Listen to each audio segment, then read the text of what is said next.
Ladies and gentlemen, boys and girls, it's time for those two legends of sport. It's Beefy and the Bull.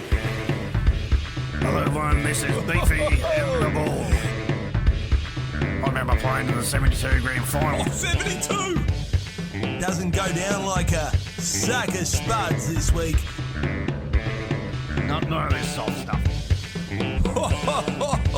Oh, Beefy!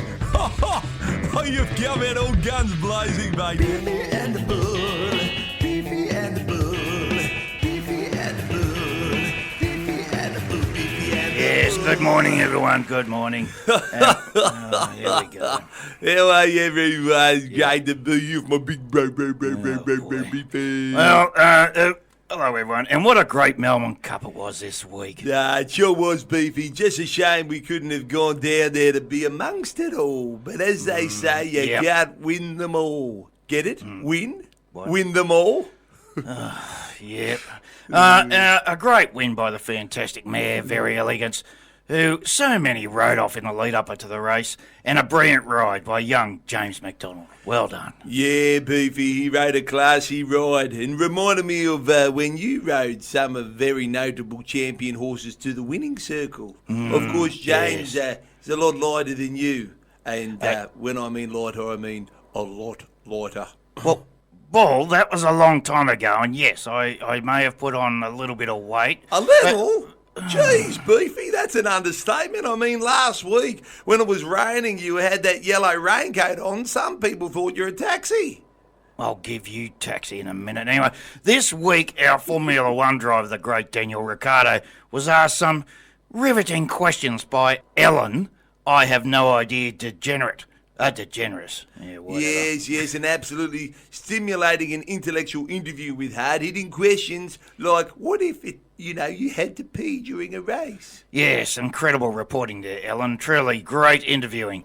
At its best. I'm sure you'll get an Emmy for that one. You know, the Australian tennis open is still in a bit of confusion with Novak Djokovic still playing games and off the court, mind you, and not saying if he has had his COVID shots or not.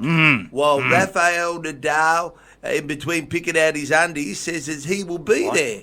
I don't get it, Beefy. Either you have had the shots or you haven't. It can't be that hard. No. Unless, of course, he is, no idea himself. What do you mean? What, he has no idea whether he's had the shots or not? Yeah, well, we would know, but, people so as important, as Novak Djokovic may just, be too busy to remember that sort of stuff. Or maybe one of his servants has had the shot for him and hasn't told him yet. Yeah, well, that's a possibility.